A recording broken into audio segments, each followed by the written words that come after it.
सतनाम साहिब बंदगी सभी भक्त आत्माओं को, सभी साधु संत समाज को। आज हम आप लोगों को इस छोटी सी वीडियो के माध्यम से बतलाएंगे कि सार शब्द की पूरी सच्चाई क्या है। जी हाँ, किसी भी बात को आप जाने तो उसे अधूरा जानकारी उसकी मत रखें, क्योंकि जब आप किसी भी बात की जानकारी पूरी तरह से रखते हैं तो आपको उस विषय में दोबारा कोई भी वीडियो नहीं देखना पड़ता है। मान लीजिए आज आपने इस सार शब्द की सच्चाई से संबंधित वीडियो देख लोगे तो आज के बाद आपको सार शब्द क्या है, कैसा होता है, कैसा नहीं, ये सारी बातें आपको किसी से कभी नहीं पूछनी पड़ेगी, क्योंकि हम आपको पूरी डिटेल इस विषय में, सार शब्द के विषय में पूरी जानकारी दे देंगे। कैसे मिलता है, कैसे प्राप्त होता है, कैसे होता है, क्या पहचान है, वो सब कुछ हम आपको बता देंगे।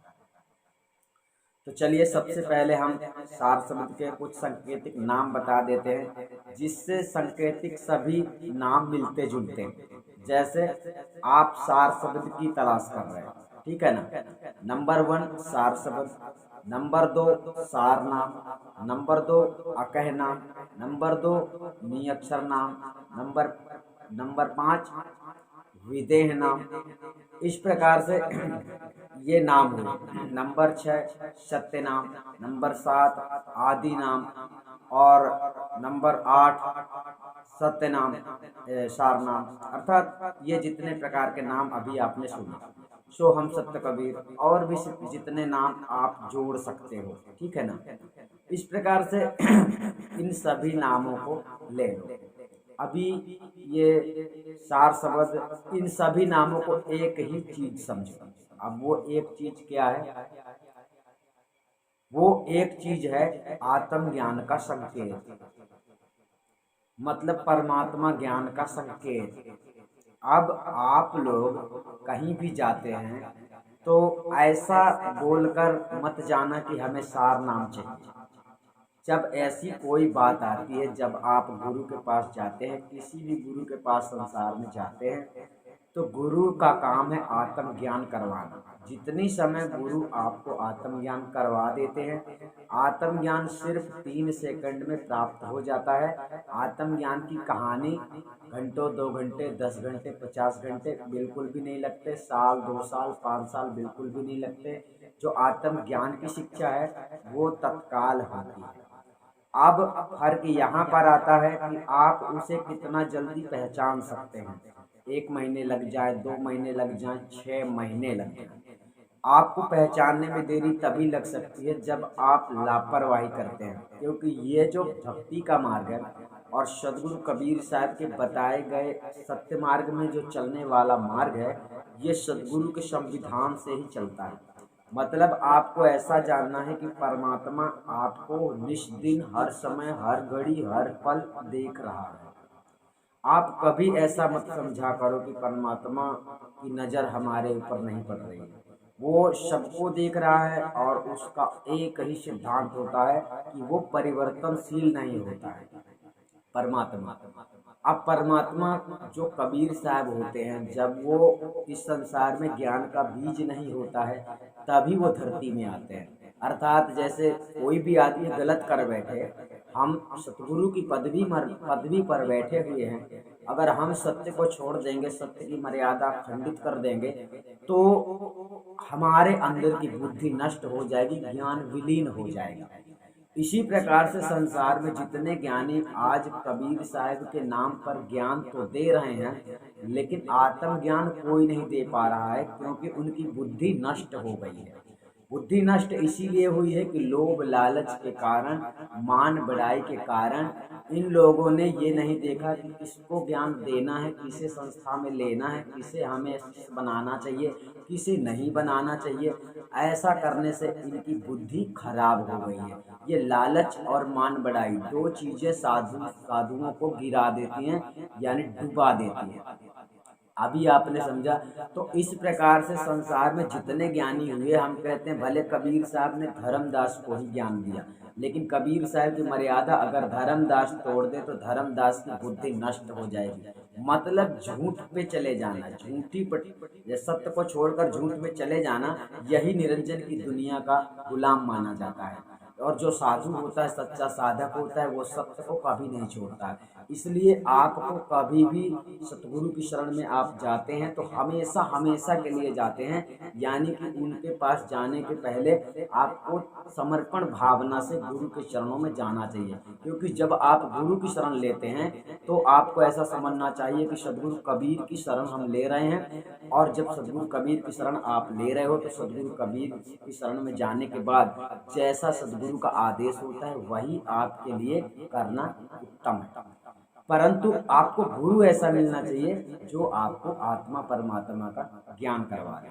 सार शब्द से संबंधित और बहुत सारी जानकारियां हम अब आपको पूरी डिटेल से देंगे, लेकिन क्या है कि आप लोगों को अब फिर से एक बार गहराई से समझते जाना है कि सार शब्द के बारे में हमने आपको क्या बताया। किसी भी गुरु के पास आप जाते हैं, किसी भी प्रकार का तंत्र मंत्र लेकर उसे जपते रहना, परमात्मा को खोजना, या फिर विधि विधान लेकर ध्यान करना, इस प्रकार की प्रक्रिया साहेब कबीर ने नहीं बतलाई है। क्योंकि साहेब कबीर खुद कहते हैं, आत्मज्ञान बिना नर भटके कोई मथुरा कोई काशी। आत्मा एक ज्ञान है और ज्ञान गुरु से प्राप्त होता है। आपको यहाँ सीधे सीधे समझना है, ठीक है। लेकिन क्या है कि आप लोगों को कबीर साहब की बीजक का ज्ञान जब नहीं मिलता है तो संसार के लोग भ्रमित करते हैं। तो सबसे बड़ी बात है सत्य के मार्ग पे चलना, और सत्य के मार्ग पे अगर आप नहीं चल सकते, सतगुरु के बताए मार्ग पे अगर आप नहीं चल सकते, तो आपको इस मार्ग में नहीं चलना चाहिए, क्योंकि ये मार्ग बड़ा दुर्लभ है। परमात्मा को पाना यानी एक बहुत बड़ी भक्ति है। भक्ति ना जाने पहले जो रिद्धि सिद्धियों के लिए भक्ति करते थे तो उनके सामने माया तांडव करती थी। तांडव का मतलब आज भी उपद्रव करती है। बड़े बड़े तांत्रिक लोग जो करते हैं साधना, तो उन लोगों से पूछोगे तो वो बताएंगे कि कैसे तांडव होते हैं तंत्र मंत्र और ये सब कुछ करने में। तो ये एक प्रकार की आपकी साधना है जिसमें माया जो है आपको मरते दम तक पटकने की, गिराने की, परेशान करने की, सत्य से गिराने की। यानी तुम एक बार डर जाओ, गिर जाओ, पीछे हट जाओ तो माया आपके ऊपर प्रबल प्रभाव दिखाकर आपको गिरा देगा। लेकिन सत्य आपको बिल्कुल बचा लेता है। सत्य ये होता है, सत्य परमात्मा है, वो तुम्हें मारने नहीं देगा, वो तुम्हें मरने नहीं देगा।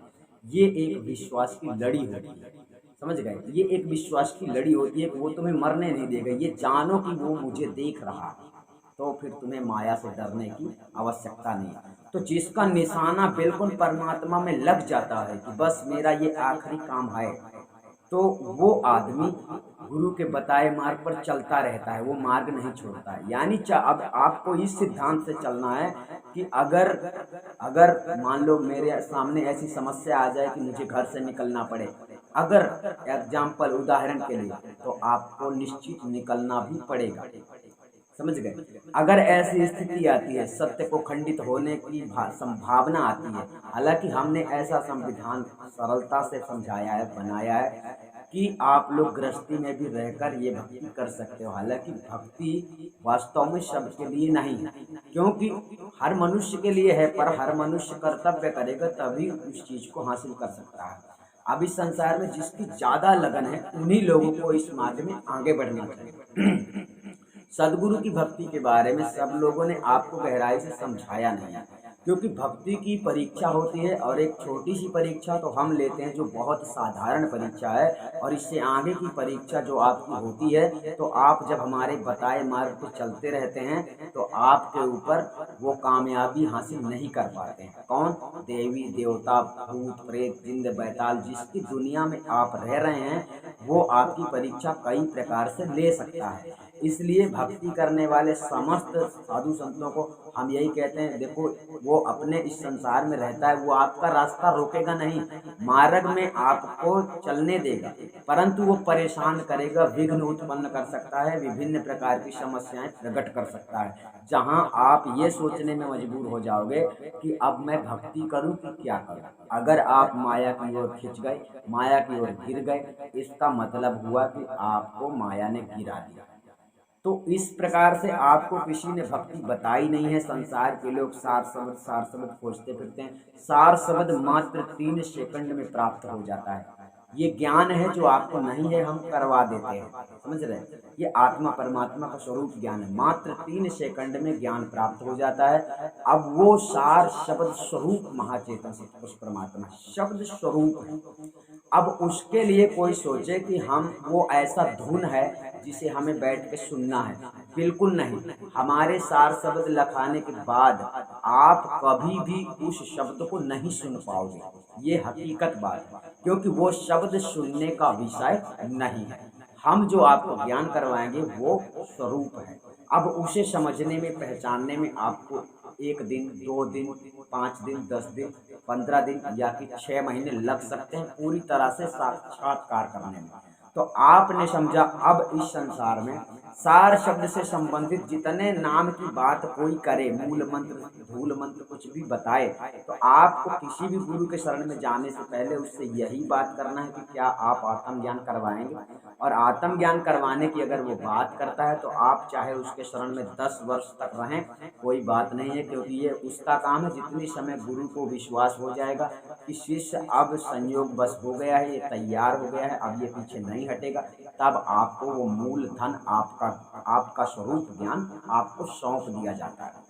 सदगुरु कबीर साहब ने किसी प्रकार की बातें संसार में अनुभव करके नहीं बताई हैं, उनको सब कुछ मालूम था और सब कुछ के वो जानने वाले ज्ञाता हैं, ठीक है। तो उन्होंने आत्मा का ज्ञान आकर करवाया है, और कोई जीव आत्मा संसार में भटक ना जाए परमात्मा के मार्ग में, परमात्मा की खोज में, तो उन्होंने सही मार्ग दिया है। क्या मार्ग दिया है? अब मार्ग दिया है आप लोगों को कि आप लोगों को संसार में कुछ नहीं ढूंढना है, गुरु ढूंढना है। गुरु आपको मिल गया तो परमात्मा मिल गया, आपको ज्ञान मिल गया, आत्मज्ञान मिल गया, क्योंकि गुरु के पास ही वो धन होता है, ठीक है ना। साहब ने संकेत भी किया है, वस्तु कहीं खोजे कहीं वस्तु ना आवे हाथ, भेदी गुरु को साध ले वस्तु हाथ की हाथ। अब क्या होता है, आप लोग भेदी गुरु नहीं प्राप्त करते हैं, गुरु आप बना लेते हैं। तो इससे क्या होता है कि आपको वस्तु कभी नहीं मिलती है और आप भ्रमित होते रहते हैं, सारे जीवन में भटकते रहते हैं, और ऐसे ही करते करते धोखे धोखे में आपके प्राण निकल जाते हैं। और जीरा जो होता है,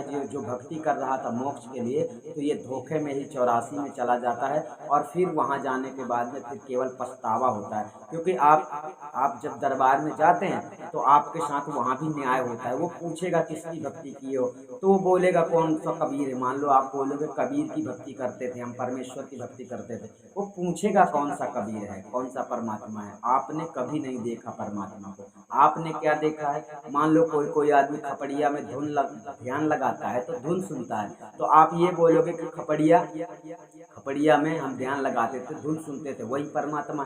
तो आपको पता नहीं है, तो निरंजन की दुनिया के अनहद शब्द माने जाते हैं जो उसके स्वयं के हैं, वो आपको वहीं भेज देगा, जाओ छिप के रहो वहीं पे। तो वो मुक्ति नहीं है, समझ रहे। मुक्ति अपने स्वरूप का ज्ञान करना है, परमात्मा को अलग से नहीं जानना है। आपका अपने का स्वरूप ज्ञान हो गया तो आप उस दुनिया के हो गए, आप उस दुनिया में चले गए, वहाँ सत्य पुरुष परमात्मा में और तुम्हारे में कोई अंतर नहीं है, समझ गए। जब तुम यहाँ से छूटते हो तो उसमें अपने स्वरूप सहित समावेश हो जाते हो। तो बस सीधी सी बात इतनी सी है, भक्ति के मामले में सार शब्द की पूरी सच्चाई यही है। सार शब्द की पहचान क्या है, ये सब वीडियो में ढूंढकर देखने से कोई फायदा नहीं है। जानते हो क्यों? क्योंकि सार शब्द जब तक आपको प्राप्त नहीं होता तब तक उसकी कोई कल्पना भी करे तो बेकार है। मतलब कोई कहे वो धुन है तो धुन नहीं, क्यों?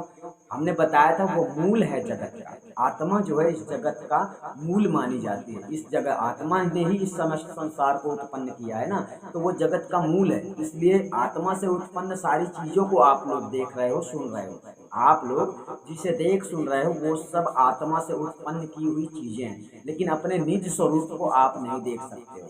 जैसे आप अपने आँखों को अपने आँखों से अपने आँखों को नहीं देख सकते हो, दर्पण चाहिए। इसलिए गुरु जो होता है वो दर्पण बनकर आपके सामने आता है, समझ रहे।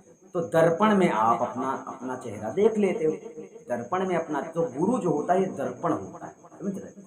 जब एक बार ज्ञान आपको हो जाता है तो फिर आपको कोई किसी प्रकार की शंका नहीं रहती, आत्मज्ञान हो गया, समस्या खत्म। फिर आपको न ध्यान, न भजन, न कीर्तन, न आडंबर, कुछ भी करने की आवश्यकता नहीं होती। तो हम आशा रखते हैं कि आपको इस बात में तसल्ली आई होगी कि सार शब्द से संबंधित जो जानकारी हमने आपको बताई है, तो शायद आपको किसी प्रकार की कमी ना रह गई हो। अगर अभी भी आपको कमी रह गई है तो आप हमसे फोन संपर्क करके पूछ सकते हैं। और एक बात हम और आप लोगों को कहेंगे कि संसार के कुछ नियम को विशेष रूप से समझो। साहिब की सेवा में लगे हो तो साहिब के सेवक बनो। जब कोई ज्ञान आपको अच्छा लगे, आपको ऐसा लगे कि ये ज्ञान बहुत अच्छा है, सबको जानना चाहिए, तो आप लोगों को उस ज्ञान को दूसरे लोगों तक पहुंचाना चाहिए। ये एक प्रकार की सेवा है, क्योंकि ना जाने आपके वीडियो भेजने से कौन आदमी जग जाए। आप हमारे विषय में कभी ऐसा मत सोचा करिए कि हम कहीं चैनल में सब्सक्राइब बढ़ा रहे हैं या कि हम पैसे कमा रहे हैं। हमारे बारे में आप मत सोचा करिए, क्योंकि हम जीवों के कल्याण के लिए अच्छी बात, सही बात, स्पष्ट बात हम बतला रहे हैं कि कोई भक्ति करता है तो ठीक से करे, नहीं तो ना करे, क्योंकि पूरे दुनिया में पाखंड फैला है, एक आदमी की बात नहीं है। ये यहाँ का जो ज्ञान चल रहा है, यहाँ पूरा प्रैक्टिकल वास्तविक सदगुरु कबीर साहब की असली बीजक से चल रहा है। बाकी दुनिया में तो कहीं अनुराग सागर, तो कहीं ज्ञान गंगा, इन सब लोगों ने अलग अलग, यानी यमदूतों ने अलग अलग धंधा अपना खोल के रखा है, और इनका धंधे में आप लोगों को घाटे का सौदा मिलता है। मतलब आपका समय भी जाता है, जो कुछ जाता है वो भी जाता है, और आपका जो भी जाता है जाता ही है, आपको मिलता कुछ नहीं। अक्षर दो अक्षर का ज्ञान दे देना और ये तंत्र मंत्र दे देना, ये किताब उस किताब से बता बता के कि धनी धर्मदास को कबीर साहब ने बताया है, कबीर साहब ने बताया है, धनी धर्मदास को कबीर साहब ने बताया है। आप लोगों को केवल भरोसा दिया जाता है, वास्तविक सत्य से परिचय नहीं कराया जाता है। इसलिए हम आशा करते हैं कि आपको सारी बात समझ में आ गई होगी, और आपको इस वीडियो को ऐसे लोगों तक पहुंचाओ जो परमात्मा के प्रेमी हैं। अगर आप परमात्मा के सेवक हो, तो हम तो परमात्मा के सेवकों को कहते हैं, ये एक सेवा है, वो सारा काम देख रहा है। आपको ऐसा लगता है बिल्कुल सत्य है, बिल्कुल निर्मल है, बिल्कुल पवित्र ज्ञान है, तो आपको लोगों में भेजना चाहिए जो जो जो मतलब कहने का भटके हुए, जो ज्ञानी हैं उन लोगों को मत भेजो। जो भटके हुए हैं, जिन्हें तड़फ है परमात्मा से, जो लोग गुमराह हैं, जिनको संसार ने गुमराह कर दिया है, जिन्हें ऐसा लगता है कि हम गुमराह हैं, उन लोगों को आप भेजकर संदेश दो। क्योंकि देखो, इस संसार में वैसे तो कोई गुरु और कोई चेला नहीं है, यहाँ सब लोग अपने अपने कर्तव्य करने के लिए आए हैं। लेकिन जिस घट में परमात्मा विद्यमान होता है, मतलब वही सतगुरु होता है। अब जिसके अंदर जिसे परमात्मा का ज्ञान है, वो परमात्मा स्वरूप ही माना जाता है। इसलिए आप लोग उसकी कदर नहीं करेंगे, नहीं समझेंगे, तो परमात्मा रूठेगा। इसका मतलब है परमात्मा का आपने अपमान किया, गुरु का अपमान किया, परमात्मा का अपमान किया। इसलिए बहुत समझ सोच के इस मार्ग में चलना है। गुरु को पिता स्वीकार करना पड़ता है, अपना पिता जब आप समझोगे तो कभी गुरु का अपमान आप नहीं करोगे। और आप ऐसा नहीं करोगे तो आपके अंदर ज्ञान की तीव्रता इतनी तेजी से बढ़ेगी, इतनी तेजी से बढ़ेगी कि गुरु के समान ही आप हो जाओगे। आप समझ गए होंगे सार शब्द से संबंधित सच्चाई। हम आपको फिर मिलेंगे दूसरे वीडियो के साथ, पूरी की पूरी बात क्लियर करने के लिए, ठीक है ना। सतनाम साहिब बने।